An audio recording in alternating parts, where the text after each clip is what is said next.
Muy buenas game troferos. Para conseguir el trofeo, consigue tu primer trofeo, tenemos que, como dice el propio título, conseguir nuestro primer trofeo. Cualquier otro trofeo que consigamos antes, justo después, nos saltará este.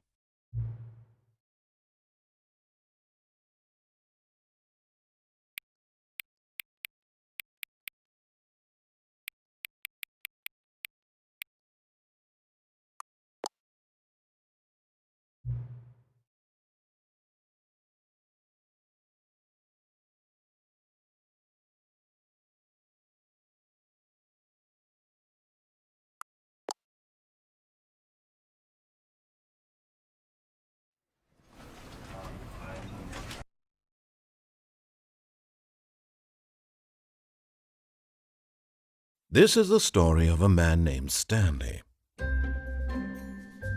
Stanley worked for a company in a big building where he was employee number 427. Employee number 427's job was simple. He sat at his desk in room 427 and he pushed buttons on a keyboard.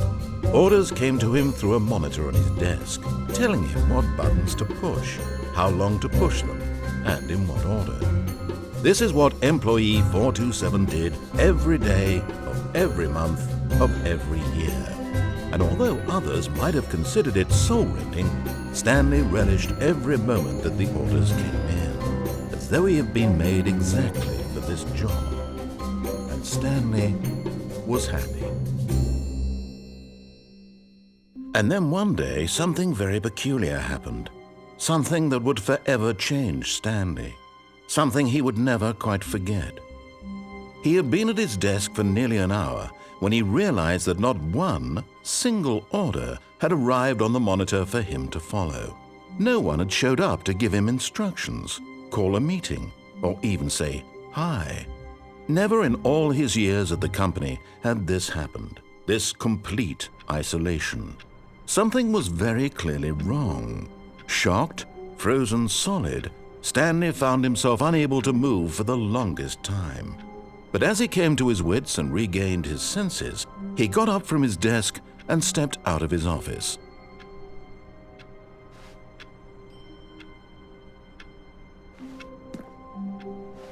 All of his co-workers were gone. What could it mean? Stanley decided to go to the meeting room. Perhaps he had simply missed a memo.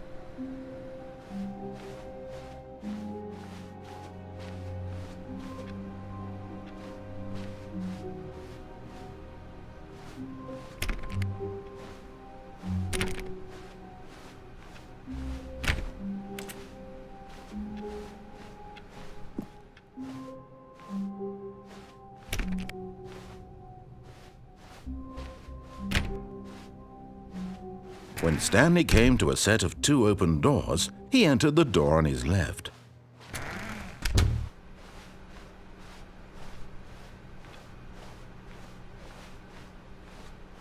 Yet there was not a single person here either.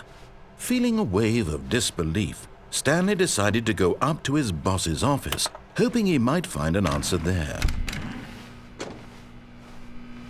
Stanley stepped into the broom closet, but there was nothing here, so he turned around and got back on track. Coming to a staircase, Stanley walked upstairs to his boss's office.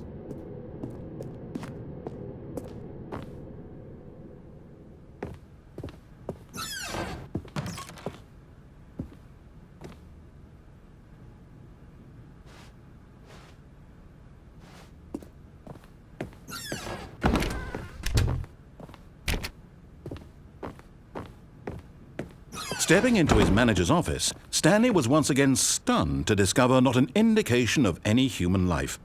Shocked, unraveled, Stanley wondered in disbelief who orchestrated this, what dark secret was being held from him. What he could not have known was that the keypad behind the boss's desk guarded the terrible truth that his boss had been keeping from him, and so the boss had assigned it an extra secret PIN number, 2845. But of course, Stanley couldn't possibly have known this.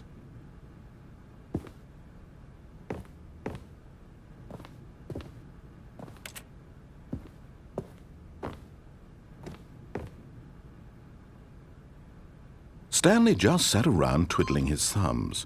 Trying to input anything on the device was useless, since he could, yet incredibly, by simply pushing random buttons on the keypad, Stanley happened to input the correct code by sheer luck. Amazing! He stepped into the newly opened passageway.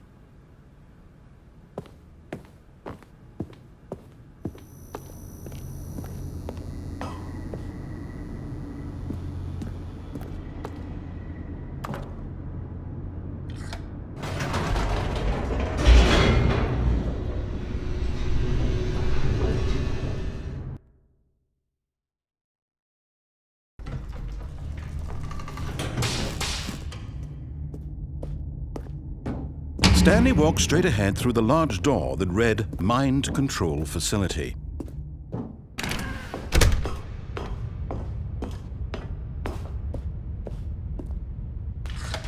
The lights rose on an enormous room packed with television screens. What horrible secret did this place hold? Stanley thought to himself. Did he have the strength to find out?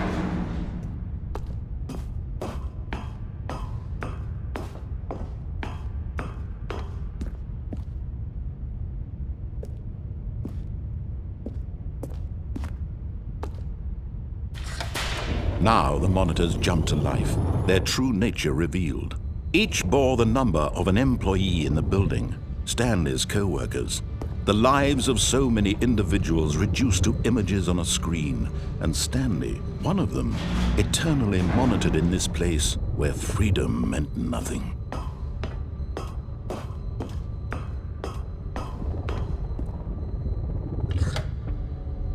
This mind control facility, it was too horrible to believe. It couldn't be true.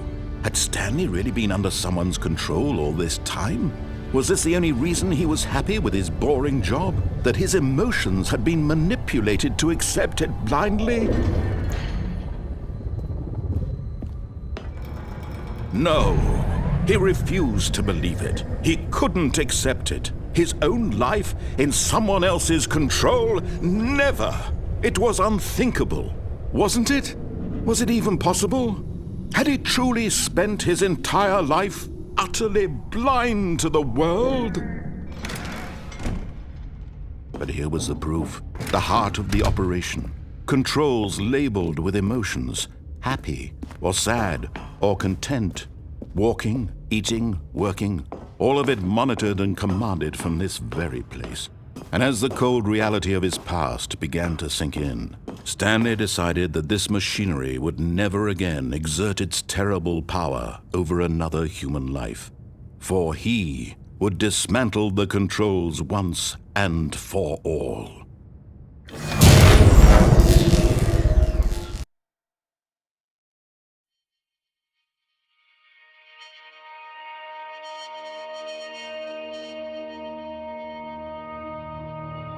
Blackness, and a rising chill of uncertainty. Was it over? Yes! He had won! He had defeated the machine, unshackled himself from someone else's command. Freedom was mere moments away. And yet, even as the immense door slowly opened, Stanley reflected on how many puzzles still lay unsolved. Where had his co-workers gone? How had he been freed from the machine's grasp? What other mysteries did this strange building hold? But as sunlight streamed into the chamber, he realized none of this mattered to him, for it was not knowledge or even power that he had been seeking, but happiness. Perhaps his goal had not been to understand, but to let go. No longer would anyone tell him where to go, what to do, or how to feel. Whatever life he lives, it will be his. And that was all he needed to know. It was perhaps the only thing worth knowing. Stanley stepped through the open door.